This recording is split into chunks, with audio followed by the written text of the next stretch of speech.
Oh, look at this beautiful fall morning. Blue skies, leaves are turning, sun's coming up. Supposed to went hunting this morning. I woke up at 4 o'clock and it was in the forecast to rain and it was raining. I come outside, check, yeah, it's raining. So I look at the radar and there's rain here all the way down to West Texas and it's all coming this way. I said, well, looks like I'm rained out today. I'll go back to bed, and I wake up at 7:30, and it looks like this. I'm like, where did all that stinking rain go? Even the chickadees are upset about it. No, they're not really. I look at radar, and it's just a little bit of rain now down along the Red River down in Texas. Ain't none up here. I don't know what happened to it. I don't know what happened to it. I missed out on a perfectly good morning of deer hunting. And so when life gives you lemons, what do? You know, you make coffee. Oh, good morning. Welcome back. My back itches. Must be all that rain we got. If the camera angle looks a little odd, I kind of got you behind this post, trying to block the sun so it's not in your eye. And I guess I could wait till later on in the day to do this, but I got things I need to do. I've been wanting to do this video for quite some time now.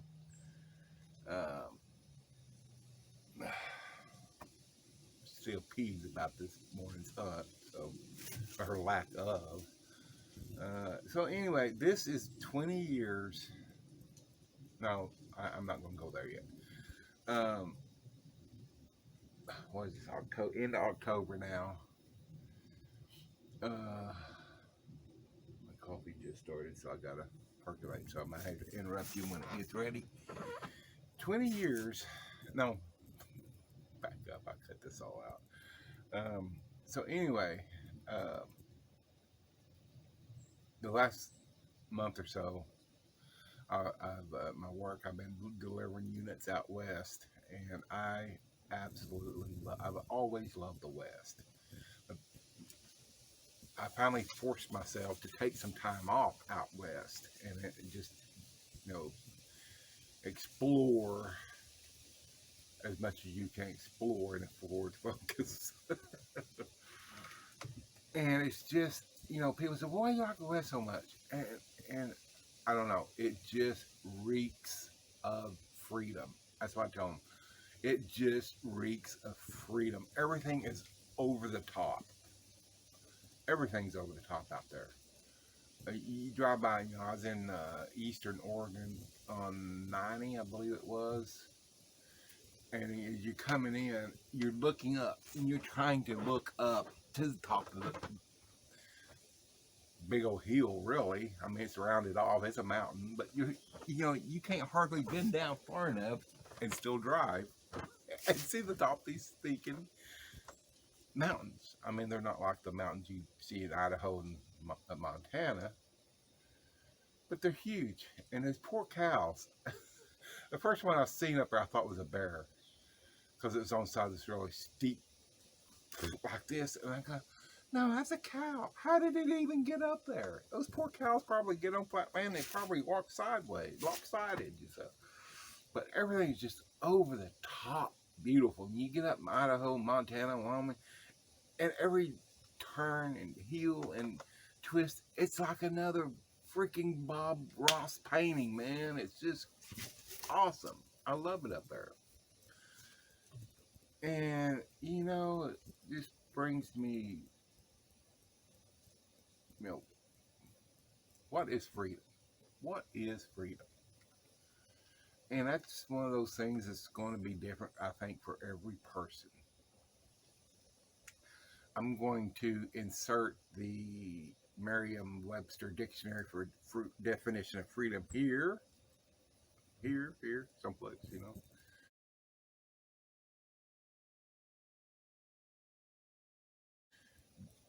Just so we have an official definition of camera's a little lopsided this morning, but it was chilly and I didn't get to go deer hunting, so hey, whatever. That's life. But it's just I don't know. It's just it reeks of freedom. And people say, well, everything's bigger and better in Texas, and I'm like, those people who say that have never been to Wyoming, Montana, Idaho, Utah, Oregon, Washington, the Columbia River in Oregon. You people who've been there know. Just unreal. Stinking real. So, wow. It's just unreal. I can see maybe 1 Acre Homesteader version 2.0 coming soon, maybe to a new location in out west. I don't know if it'd be it might be just not temporary, part-time version 2.0, but I love my place here, don't get me wrong. I absolutely love this place. But I love the West too. I seriously been contemplating moving. So, but it's being now kind of steeled or tempered when I see all the end of October, 1st November. I'm already seeing snow, bunches of snow out there on the passes. I almost took another trip from Amarillo out to Medford, Oregon, and I didn't. And I see the pictures on I-40 now, I-70, I-80. So eyes already on the mountain pass. I said, oh, I'm so glad I didn't, because I really hate driving on snow and ice. So anyway, what did you tune in for? I still hope you're out. I think you're still out. I am not above shooting a deer if it comes up my yard while I'm doing this. So, if I jump up and go get my gun, just know, I think my coffee's just about done. Let me go get my coffee.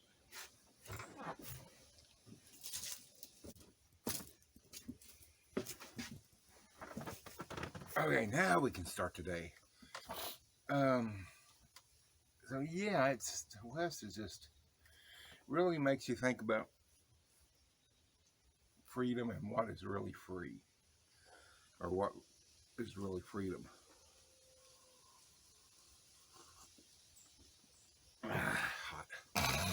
Excuse me.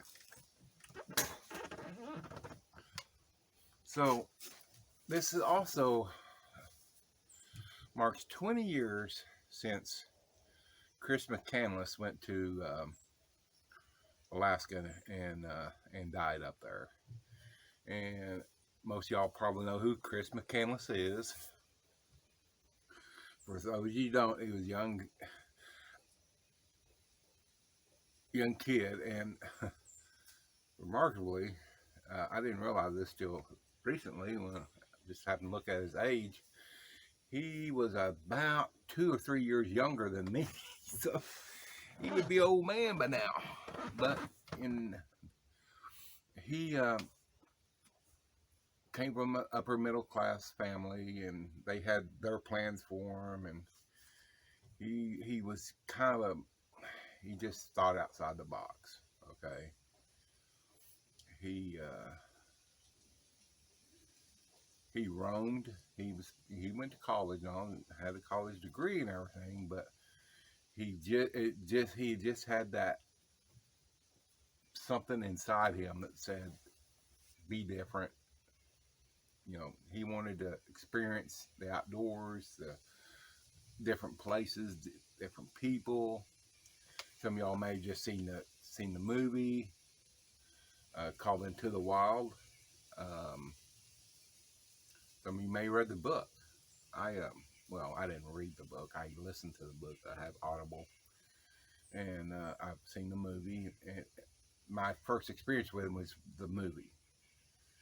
And my knee-jerk reaction was like everybody else's when I said, what a dickhead, you know, well, he's stupid, you know, all this. But over the years, I kept thinking about that. And so I got the book on Audible and listened to it several times, read quite a bit about him online. Of course, you got the people, like I said, the knee-jerk, well, it was just stupid to go to Alaska and try to live off the land. That's just stupid. He didn't have no business up there. I got news for you. Alaska's full of people who went up there with nothing and have been there 40 years now. Alaska's full of people who have no business up there, but they went up there anyway because they could, and it was the same. Basically, it's the same as people who went west because, well, it's stupid to go to Oregon on a wagon. You see some of those freaking mountains and stuff they went over. I would almost agree with them. Like, what the crap were they thinking, those poor old people? But it didn't stop them. And some of them died along the way.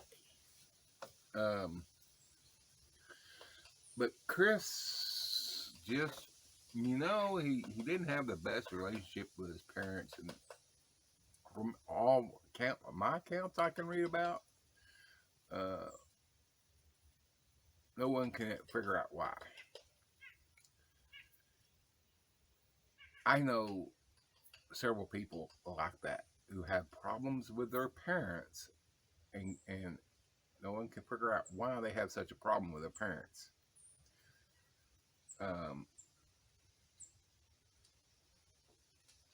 No one can figure it out. I have first-hand experience with that. Kids in the same family, raised the same. One of them thinks their parents are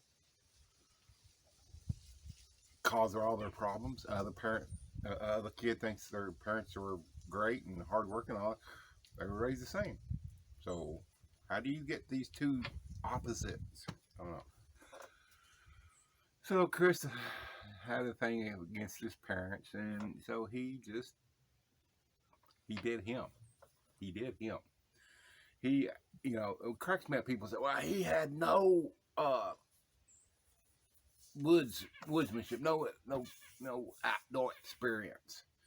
The kid took a freaking aluminum canoe down the Colorado, through the dam, into Mexico, a month-long trip. You don't do that without some experience.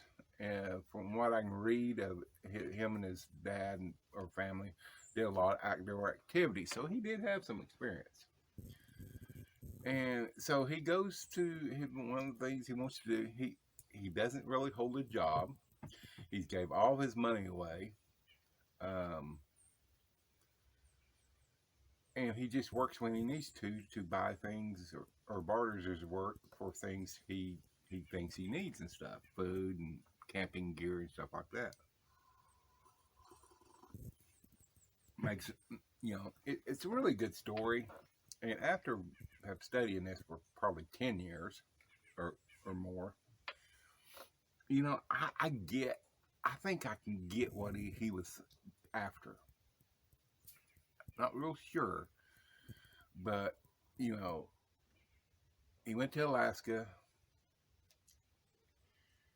From all accounts, he was wanting to just live off the land as he went, and he was wanting to go to the Bering Sea. And he just got in a bad situation there, living at that bus. He found an old abandoned bus. And, you know, he didn't have all, obviously, I mean, what was he, 22? Well, I'm almost 60 now, and I'm still making mistakes. But, you know, when we're younger, we don't know all that we don't know. That's why I keep telling my daughter, you don't know what you don't know. And Chris didn't know what he didn't know. But he didn't let that stop him. He didn't say, well, I'm going to prepare. I'm going to prep. I'm going to be a prepper for 10 years, and I'm going to get everything I need to go to Alaska. And I'm making a list, checking it twice. Every other day, I'm making a new list. It wasn't him. He just up and did it. That's kind of the way I do things sometimes. Yeah, and sometimes it comes back to bite you. But he did it. That's the thing. Most of these people who are poo-pooing on him, they're the ones that are, uh, we used to call it in marketing, they have, or you know, the entrepreneurship, they have what we used to call um, paralysis by analysis. They never do nothing because they sit there and plan. They're afraid to make mistakes, so they plan. And so most of these people who poo-poo at him, I'm telling you, the kid lived a freer life than they ever will. He died, okay, but he died free. Um, I, I don't know. I just, it's tragic, but at the same time, he died doing what on his terms. And it really, other than a few, really two mistakes that I could really find that did him in. That was one, he didn't really, from what I've read, he just had like a tourist map of there and not a topo map. Or he would have known there was actually crossing of that river. He could have got back across about a mile away. Um, if he'd waited, from what I understand, once he found the river was up, he went back to the bus for another month or so. Never tried again. The river was down by that time. So, you know, those two things there, he just didn't know what he didn't know. And he said, well, you know, people say, well, he dumbass. He should have went. He didn't have no business out there. And again, they always go back, he wasn't prepared. He lived for like 113 days out there in the Alaskan bush by himself. So let's look at something else. Here's what gets me. I watch Alone. Have y'all watched Alone? You probably have. Take these people, put them out there, and they give them lots of gear. They're prepared. They're pretty much prepared.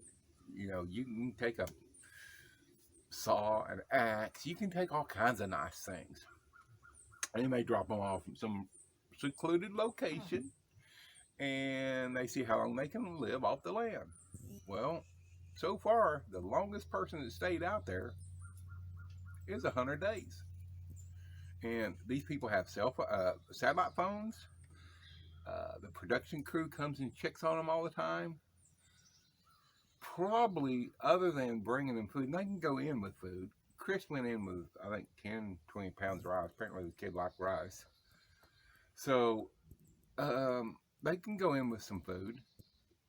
And he lasted 113 or 119, maybe 119 days. So he lasted almost a month longer than the best contestant on Alone. And he didn't have all their fail safes.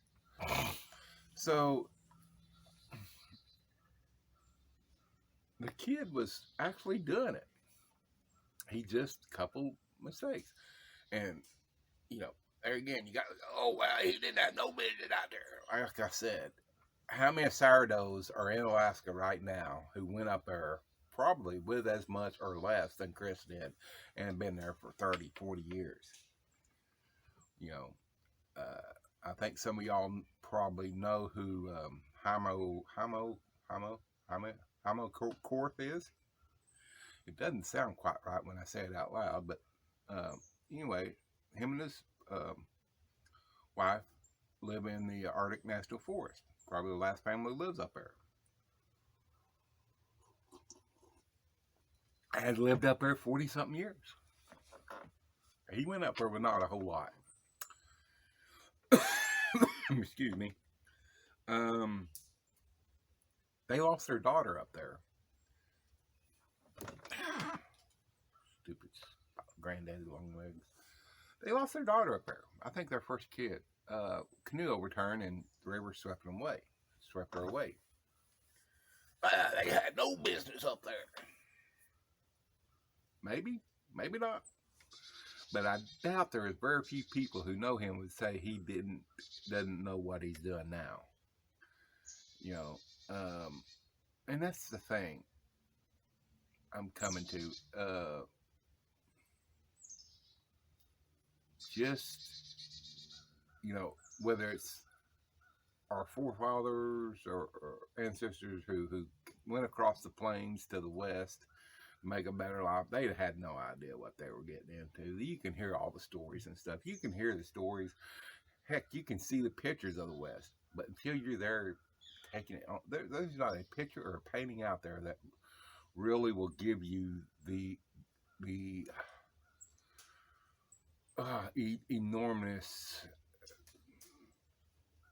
enormity of the West. You see all the pretty pictures, all the pretty paintings, until you're there yourself, feeling it. Oh, squirrel, once you knock the acorn out, then you just can't grasp it. And so these people went out there. Most of them had no clue what they were getting into. They went out there, and a lot of them perished, and a lot of them prevailed, thankfully. Right now, I'm listening to a book on Lewis and Clark. I can't imagine what those 2 years in the wilderness. Well, they had no business out there. They were unprepared. 2 years to the Pacific and back, lost one man, and that wasn't even their fault. He probably would have died. He would have died anyway, regardless of where he was. He'd been in a medical college back east someplace, surrounded by physicians. He was going to die. So that's really not on Lewis and Clark. There again, it just amazes me. Some of these people. So I would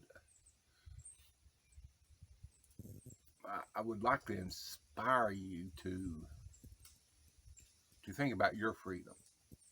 Now, some people may say, I live here on 10 acres. I got all kinds of animals, and I'm free. That's cool. I've seen so many people, though, say, I'd like to move off grid, or I'd like to move out in the country, but I got to be near hospitals because I got this health condition. So are you free? Not really. No, you're not. Or I got to have this job. I got to have this job, so I got to live in town. More power to you. But if freedom is really what you want, I explore it now. Don't wait. Don't, because none of us are guaranteed tomorrow. So I just want to bring that up to you. Just I hear so many people talk about freedom, and then you really listen to them, they're not really free. I would almost say, someone told me, well, I got this, I didn't talk to him. I see him on Facebook. Telling all he had, showing his pictures of his cars, his boats, his big house, his land, all this other stuff. I thought, stop working and see how free you are when they come and take all that away. So, I don't know. Move. I would tell you, if that is your goal, you truly want to be free, first get rid of your stuff. Oh my gosh, I see these people want to live a full-time RV life. And, well, what do we do with all of our stuff? Sell it or give it away. I cannot tell you how, and it was hard for me. I'm still trying to get rid of stuff, but I've got down to this right here now. It is amazing once you force yourself to get rid of stuff, how unencumbered, how free you will feel.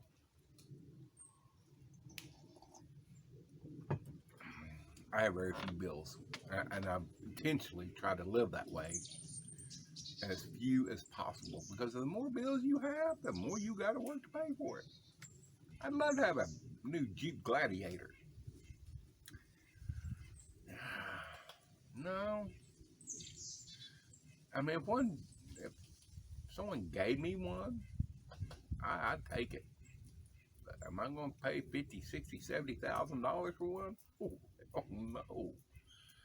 I probably wouldn't pay $50,000, $60,000, $70,000 for any vehicle. That is not worth that. But we, I have to work harder to pay for it and the insurance. So I just want you to think a couple of these things. If freedom, if living totally self-sufficient, free of all, first thing you do, start getting rid of your stuff. And I had storage units full of stuff. Okay, I'm down to this right here. I can't tell you. Yeah, I kind of hated to get rid of some of it, but it was just stuff that's sitting around, not doing nothing.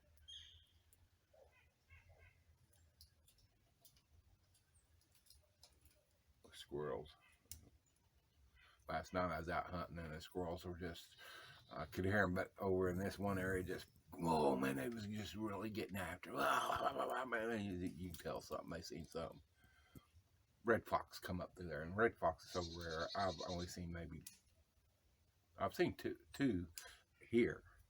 I think I've only seen one other red fox. And that was over in Arkansas, and that was probably 30 years ago. So anyway, it was really cool to see. He looked rough, or she, whatever, but she had that tail with that white tip on it. So, but I just want to inspire some of y'all to that. A lot of people again say, "Well, I want to be free, but I want my stuff. I got to live by hospitals because I got health issues." Radical thought. Maybe if you live free and lived a free life, you wouldn't have health issues. Or maybe even if you did go, at least you would go free and not encumbered by all this crap. Now, having said that, hey, if I had your issues, I don't know what I'd do. But I truly love my freedom. Like I said, I'm not totally free yet. And as I said, the quote beginning, sometimes we make our own prison walls. Mine has been my family. I don't regret it.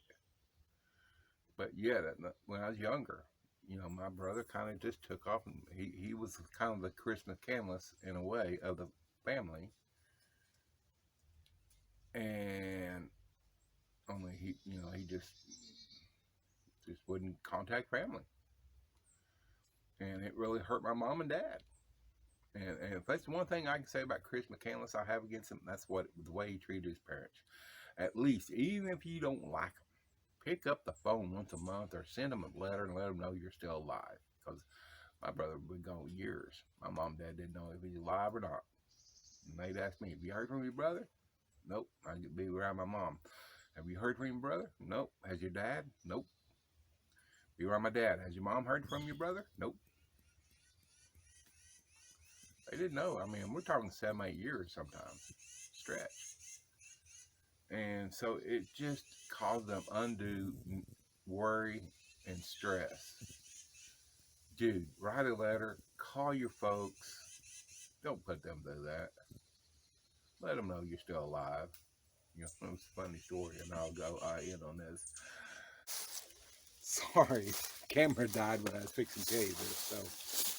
So anyway, back in mid-2000s, my dad called one night and said, "Hey, could you go on that internet thing, and look for your brother?" He goes, "I just really had it on my heart lately." And he goes, I just need to know what happened to him. And so I did, and I searched. when I'd get home at nights, when I had a little time, I'd look on the internet. And my dad was thinking he was probably in jail or prison, because that had happened before. And so I searched and I searched. I searched Oklahoma, Texas, and surrounding states. And finally, I called about a month later. I called my dad. I said, Dad, I ain't found nothing on him. Um, checked the obituary, stuff like that. Ain't found nothing. I said, but while I was searching, I said, I did find, insert my cousin's name here, who is in prison in Texas, Dad, for statutory rape. Sorry. Oh, my dad said, well, that explains why. He goes, I wonder why he hadn't been around. He goes, which would have been my uncle's boy, my dad's brothers. He goes, insert my uncle's name here. He says, hadn't been talking much about him, and just said he's out of state is all he told me. Yeah, he is out of state. I said, so he's a guest of the Texas penitentiary system right now. So, but getting back to that, what walls have you built up? I always wanted to go to Alaska when I was younger. I wanted to just load my truck up, go up there and give it a shot, do the Chris McCandless thing. This is before I knew who Chris McCandless was. But I knew it would just worry and stress my parents out. And, to have both their sons gone. And I'm kind of would call, at least check them. I love my parents. I would call them and check on them and stuff like that. I mean, I think as a children, that's what you should do. But it would still worry. I knew it just would worry them to death. When I went to Canada moose hunting '93, I think, and stayed 10 days up there. And even then, it just worried them. You worry about your kids. I worry about my daughter now. You know, she's more than capable of taking care of herself, but I still worry about her. World. So I just didn't want to put my parents through that. And then later on, I get married, and of course, my wife, oh no, we might go to Alaska on a cruise, but we ain't going up our left. No. We build our own walls. So what's some of the walls that you built around yourself that keep you from reaching your definition of freedom? Leave me comments below. This is one subject I'm really passionate about. I really love, and I'd love to hear other people's ideas. Let me know what you think about Chris McCandless. Because I done told you mine. A lot of people want, he had no business going up, but he was unprepared. Well, good. Because this country was founded on people who were unprepared. Can you imagine the first settlers coming up? Can you imagine Christopher Columbus? No, we are not going looking for the new world because we are unprepared. We don't know what's out there. We're going to wait for somebody else to do that. Or even the first people to the, Plymouth Rock. We are not sailing across the Atlantic to this new world.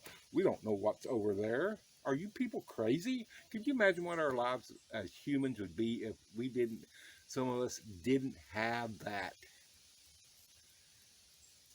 exploration gene or whatever, you want to call it that, when I'm out west, I was in, I got to spend 4 days, I think, in Wyoming fishing at the end of August, and then a week in Montana doing basically the same thing.